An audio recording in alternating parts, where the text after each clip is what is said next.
Assalamualaikum warahmatullahi wabarakatuh. Perkenalkan, nama saya Mauliza Meika Putri. Saya dari Prodi Kehutanan kelas R003. Di sini saya ingin memenuhi tugas mata kuliah Bahasa Indonesia, membuat video presentasi tentang fungsi dan kedudukan bahasa Indonesia, hakikat bahasa Indonesia baku, dan menjelaskan ciri-ciri bahasa Indonesia baku dan tidak baku. Secara umum, fungsi utama dari bahasa adalah sebagai alat untuk komunikasi, baik lisan maupun tulis. Dalam berbagai literatur bahasa, ahli bahasa bersepakat dengan fungsi-fungsi bahasa, yaitu fungsi ekspresi dalam bahasa, yaitu pernyataan ekspresi diri menyatakan sesuatu yang akan disampaikan oleh penulis atau pembicara sebagai eksistensi diri. Yang kedua, fungsi komunikasi dalam bahasa. Komunikasi merupakan akibat yang lebih jauh dari ekspresi, yaitu komunikasi tidak akan sempurna jika ekspresi diri tidak diterima oleh orang lain. Yang ketiga, fungsi adaptasi dan integrasi dalam bahasa merupakan kekhususan dalam bersosialisasi baik dalam lingkungan sendiri maupun dalam lingkungan baru. Hal itu menunjukkan bahwa bahasa yang digunakan sebagai sarana mampu menyatakan hidup bersama dalam suatu ikatan masyarakat. Yang keempat, fungsi kontrol sosial. Kontrol sosial sebagai fungsi bahasa bermaksud mempengaruhi perilaku dan tindakan orang dalam masyarakat, sehingga seseorang itu terlibat dalam komunikasi dan dapat saling memahami.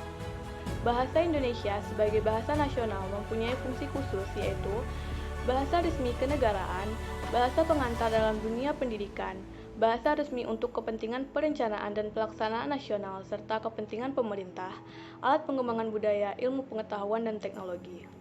Kedudukan bahasa Indonesia. Kedudukan bahasa Indonesia diidentifikasikan menjadi bahasa persatuan, bahasa nasional, bahasa negara, dan bahasa standar. Keempat posisi bahasa Indonesia itu mempunyai fungsi masing-masing seperti berikut.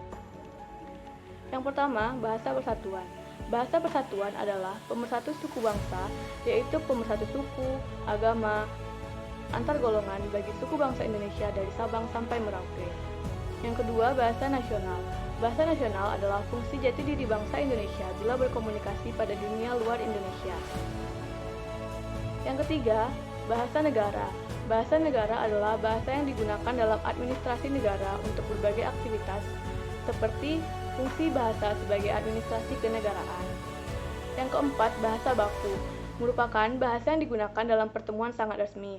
Salah satu fungsi bahasa baku yaitu sebagai penanda kepribadian bersuara dan berkomunikasi, serta penambah kewibawaan sebagai pejabat dan intelektual.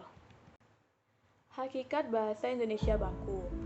Arti dari kata hakikat, jika merujuk pada Kamus Besar Bahasa Indonesia, memiliki pengertian intisari atau dasar.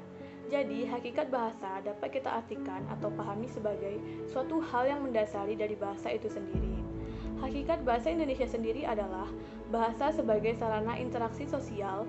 Bahasa adalah ujaran yang memiliki dua bidang. Yang pertama yaitu bunyi yang dihasilkan oleh alat-alat ucap, yaitu getaran yang bersifat fisik. Yang kedua, arti atau makna adalah isi yang terkandung dalam arus bunyi yang menyebabkan reaksi. Berikut merupakan beberapa hal yang menjadi dasar atau intisari yang menjadi bagian dari hakikat bahasa. Yang pertama, bahasa sebagai simbol, bahasa sebagai bunyi ujaran, bahasa itu bermakna, bahasa itu manusiawi, bahasa itu bervariasi, dan bahasa memiliki sifat-sifat. Bahasa Indonesia baku adalah salah satu ragam bahasa Indonesia yang bentuknya telah dikodifikasi, diterima, dan difungsikan atau dipakai sebagai model masyarakat Indonesia secara luas, dan juga meliputi kata yang digunakan dan telah sesuai dengan kaidah atau pedoman bahasa yang sudah ditentukan. Ciri-ciri bahasa Indonesia baku. Yang pertama yaitu pemakaian awalan me dan ber bila ada, secara eksplisit dan konsisten, pemakaian fungsi gramatikal seperti subjek, predikat, dan sebagainya. Yang ketiga, pemakaian fungsi bahwa dan karena secara eksplisit dan konsisten. Yang keempat, pemakaian pola frase verbal aspek, agen, dan verba secara konsisten. Yang kelima, pemakaian konstruksi sintetis. Yang keenam, pemakaian partikel kah, lah, dan pun secara konsisten. Ketujuh, pemakaian preposisi yang tepat. Kedelapan, pemakaian bentuk ulang yang tepat menurut fungsi dan tempatnya. 9. Pemakaian ejaan resmi yang sedang berlaku. 10. Pemakaian peristilahan resmi. Dan yang terakhir, pemakaian kaidah yang baku. Pengertian kata baku. Kata baku adalah kata yang digunakan dan telah sesuai dengan kaidah atau pedoman bahasa yang sudah ditentukan.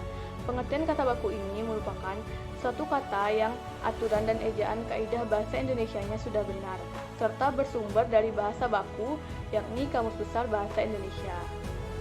Ciri-ciri kata baku. Kata baku tidak dipengaruhi oleh bahasa daerah. Kata baku tidak dipengaruhi oleh bahasa asing. Pada pemakaian imbuhan, kata baku ini bersifat eksplisit. Kata baku digunakan sesuai dengan konteks kalimat. Kata baku tidak terkontaminasi dan tidak rancu. Kata baku tidak mengandung arti pleonasme.